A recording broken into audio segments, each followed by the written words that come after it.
Hello, കാറ്റത്തെക്കിൽ കൊണ്ട് ഇന്നത്തെ promo വിശേഷത്തിലേക്ക് ഏവർക്കും സ്വാഗതം. അങ്ങനെ നിധി ആകെ ടെൻഷനിലാണ് കേട്ടോ. വീട്ടിലാണെങ്കിൽ ഇത് ക്യാഷും എല്ലാമായിട്ട് സ്വർണ്ണമായിട്ട് സുധീഷ് മുങ്ങി എന്നുള്ള രീതിയിൽ സംസാരിച്ചു ആകെ അങ്ങ് വിഷമിപ്പിക്കുകയാണ്. അപ്പോൾ പിന്നീട് ഇങ്ങനെ ഒത്തിരി തവണ വിളിച്ചു. പിന്നീടും ഇതുപോലെ ഹരിയെ വിളിച്ചിട്ട് ചോദിക്കുന്നുണ്ട്, സുധീഷ് അങ്ങോട്ടേക്ക് വന്നു? ഇല്ല ഏട്ടത്തി വന്നിട്ടില്ല. എന്താ സംഭവം, എന്താ യഥാർത്ഥത്തിൽ ഏട്ടൻ എങ്ങോട്ടാണ് പോയെന്ന് ചോദിക്കുമ്പോൾ ലാസ്റ്റ് നിധി പറയുന്നുണ്ട്, ഇതുപോലെ ഇവിടുന്ന് കുറച്ച് ക്യാഷും ഒക്കെ ആയിട്ട് അച്ഛൻ കൊടുത്ത് വിട്ടതാണ്. ഇപ്പോൾ അവർ പറയുന്ന കാറ് കൂടി ഇവിടുത്തെ കാറിലാണ് പോയേക്കുന്നത്, വണ്ടിയും കാണുന്നില്ല, സുധീഷും കാണുന്നില്ല. അത് മൊത്തമായിട്ട് സുധീഷ് കടന്നു എന്നാണ് പറയുന്നത്. അയ്യോ ഏട്ടത്തി അങ്ങനെ ചെയ്യില്ല, സുധീഷ് ഏട്ടൻ അങ്ങനെ ചെയ്യില്ല. അപ്പോൾ പെട്ടെന്ന് സുഭാഷിന് ഫോൺ കൊടുക്കുന്നുണ്ട്. സുഭാഷ് പറഞ്ഞു ഒരിക്കലും അവനങ്ങനെ ചെയ്യില്ല എന്ന് പറയുമ്പോൾ അതെനിക്കറിയാം സുഭാഷേട്ടൻ, ഞാനതിവിടെ പറഞ്ഞു, പക്ഷേ ആരും വിശ്വസിക്കുന്നില്ല. സുധീഷിനെ എങ്ങനെയെങ്കിലും കണ്ടെത്തിയാൽ മതി. അവിടെ അങ്ങ് വരുവാണെങ്കിൽ എന്നെ വിളിക്കണേ. അതെ, എന്നെ അപ്പോഴത്തേക്കും ഹേമ വന്നിട്ട് പുറത്തു നിന്ന് വിളിക്കുകയാണ് കേട്ടോ. അപ്പോൾ പെട്ടെന്ന് തന്നെ വെക്കും, ഞാൻ പിന്നീട് വിളിക്കാം, എന്തെങ്കിലും വിവരം ഉണ്ടെങ്കിൽ എന്നെ അറിയിക്കണേ എന്ന് പറഞ്ഞിട്ട് വെക്കുവാണ്. അപ്പോൾ ഈ ഒരു ഫോൺ ചെയ്യുന്ന സമയത്ത് തന്നെ അച്ഛൻ പുറത്തിരുന്ന് കേൾക്കുന്നുണ്ട്. അപ്പോൾ പറയുന്നുണ്ട്, ഞാൻ അന്നേ പറഞ്ഞിട്ടുണ്ടായിരുന്നു, എനിക്ക് അയാളെ അന്നേ സംശയം ഉണ്ടായിരുന്നു. ഇത്രയും ക്രൂരതകൾ ചെയ്ത എന്നെ വരെ കോളേജിൽ ചെന്നപ്പോൾ കൊലപ്പെടുത്താൻ നോക്കി. അതുപോലെ അവളുടെ സർട്ടിഫിക്കറ്റ് കത്തിച്ചു. അതുപോലെ ഇവിടെ ആളിനെ വിട്ട് വീട് കയറി തല്ലിപ്പിക്കാൻ നോക്കി. ഇങ്ങനെയൊക്കെ ഉള്ളവർ പിന്നെ ഇങ്ങനെ ഒരു ദിവസം കൊണ്ട് ഇത്ര സ്നേഹത്തിലായിട്ട് വരുന്നത് എനിക്ക് അന്നേ സംശയം ഉണ്ടായിരുന്നു. ഞാൻ പറഞ്ഞു കഴിഞ്ഞാൽ പിന്നെ ആർക്കും അത് പിടിക്കില്ല. അതുകൊണ്ട് തന്നെ ഞാൻ പറയാതിരുന്നത്. അയാളുടെ കാശ് കണ്ടപ്പോൾ എല്ലാവരുടെയും കണ്ണ് മഞ്ഞളിച്ചു. അപ്പോൾ ഹരി പറയുന്നുണ്ട്, അയാളുടെ കാശൊന്നും കണ്ടിട്ടല്ല, ഏട്ടത്തിയുടെ അച്ഛനാണെന്നല്ലോ എന്ന് കരുതിയിട്ടാണ് കുറച്ച് ബഹുമാനം കൊടുത്തതെന്നൊക്കെ പറയുന്നു. പക്ഷേ സുഭാഷിന് അത്രയും അങ്ങോട്ട് വിശ്വസിക്കാൻ കഴിയുന്നില്ല. എടാ, നീ ഇതൊക്കെ നേരത്തെ എന്നോട് പറയാൻ ഞാൻ എന്തായിരുന്നു, നിനക്കിങ്ങനെ സംശയം ഉണ്ടായിരുന്നു, അങ്ങനെയാണെങ്കിൽ ഞാൻ അവനെ വിടില്ലായിരുന്നു. പിന്നെ അദ്ദേഹം തന്നെ ചെയ്തു എന്ന് എങ്ങനെ ഉറപ്പിക്കാൻ കഴിയും? മറ്റാരെങ്കിലും അത് ചെയ്തെങ്കിലും നമ്മൾ അതുകൂടി സംശയിക്കണം. അപ്പോൾ ഹരി പറയുന്നുണ്ട്, ഇല്ല, ഉറപ്പായിട്ടും ഇല്ല സുഭാഷ് ഏട്ടാ, ഇത് അയാൾ തന്നെയാണ്, അയാളുടെ പെരുമാറ്റത്തിൽ എനിക്ക് അന്നേ ഡൗട്ടുണ്ടായിരുന്നു എന്ന് പറയണം. അപ്പോൾ അതുപോലെ അച്ഛനും ഉറപ്പിച്ച് പറയുന്നുണ്ട്, നിങ്ങൾക്ക് ഇപ്പോഴും വിശ്വാസമായിട്ടില്ലേ എടാ എന്ന് പറയുകയാണ് കേട്ടോ.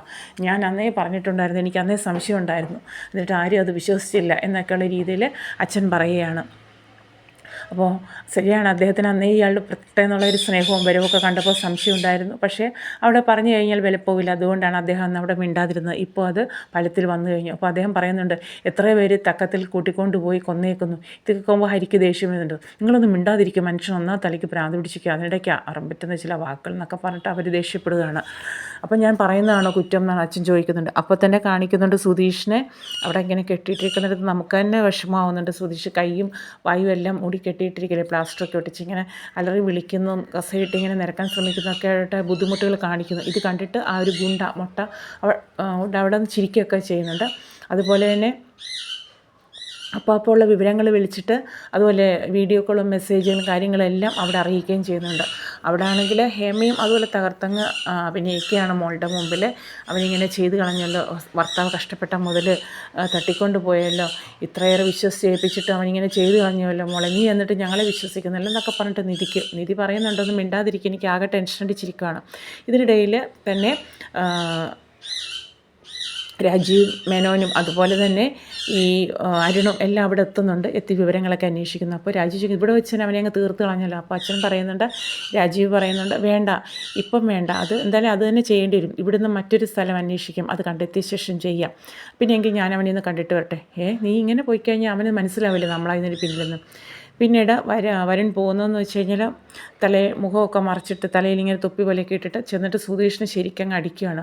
നിങ്ങളെന്തിനാണ് എന്നെ തല്ലുന്നത്, നിങ്ങളെന്താ കാര്യം, അതൊന്ന് പറയും, എൻ്റെ അടുത്ത് തുറന്ന് പറയും, നിങ്ങളെന്തിനാണ് ചുമ്മാ എന്നെ തല്ലുന്നതെന്നൊക്കെ ചോദിക്കുന്നുണ്ട്. അത്രയ്ക്കും ദേഷ്യം വരുന്നുണ്ട് നമുക്കത് കാണുമ്പോൾ തന്നെ, കെട്ടിയിട്ടിട്ട് ഇങ്ങനെ അടിക്കുന്നത് കാണുമ്പോൾ തന്നെ. അങ്ങനെ ഹരിക്ക് ഒട്ടും സഹിക്കാൻ പറ്റുന്നില്ല. നികേഷ് ഭയങ്കര നിലവിളി, ഏട്ടൻ എന്താ സംഭവിച്ചതെന്ന് പറഞ്ഞിട്ട്. അങ്ങനെ എന്തായാലും അവർ മൂന്നുപേരുടെ യാത്ര തിരിക്കുമ്പോൾ അച്ഛൻ പറയുന്നുണ്ട്, ഞാൻ കൂടി വരാം, ഞാനിവിടെ വരട്ടെ. അപ്പോൾ വേണ്ട അച്ഛൻ വരണ്ടെന്ന് പറയണ്ടു. സ്വന്തം തന്തയെ പോലും വിശ്വാസത്തിലില്ലാത്ത വാഴകൾ എന്നാണ് പറയുന്നത് കേട്ടോ. അങ്ങനെ അച്ഛനെ തനിച്ചാക്കി അവരിറങ്ങുവാണ്. പക്ഷേ അച്ഛൻ ദൈവത്തോട് പ്രാർത്ഥിക്കുന്ന, ശിവനെ കാത്തോണേ എന്നാണ് പറയുന്നത് കേട്ടോ. ആ ഒരു സ്നേഹം, അച്ഛൻ്റെ സ്നേഹമൊക്കെ നമുക്കവിടെ മനസ്സിലാവുന്നുണ്ട്. എന്തൊക്കെ പറഞ്ഞാലും ആ ഒരു ആത്മാർത്ഥ സ്നേഹമുണ്ട് അദ്ദേഹത്തിന്. അത് കഴിഞ്ഞിട്ട് നിധിയാണെങ്കിൽ ഇതങ്ങ് പ്രാർത്ഥിക്കുകയാണ്, സുധീഷിനെ എത്രയും പെട്ടെന്ന് കിട്ടണമെന്ന്. അതുപോലെ തന്നെ ഇവരിങ്ങനെ പോകുന്ന വഴിക്ക് ഹരിയുടെ സ്നേഹിക്കുന്ന പെൺകുട്ടി അവളിങ്ങനെ വിളിച്ചുകൊണ്ടിരിക്കുകയാണ്.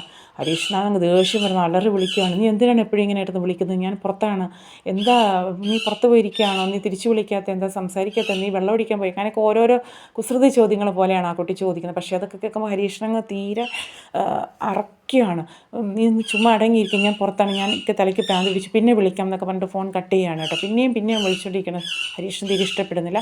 പിന്നീട് കാണിക്കുന്നത് നിധി ഇങ്ങനെ ഇരുന്ന് പ്രാർത്ഥിക്കുന്നു. ഹേമയാണെങ്കിൽ ആ ഒരു നാത്തൂൻ്റെ മുമ്പിലും അഭിനയിക്കുകയാണ്. ആ കുട്ടിക്ക് സത്യമൊന്നും അറിയില്ല.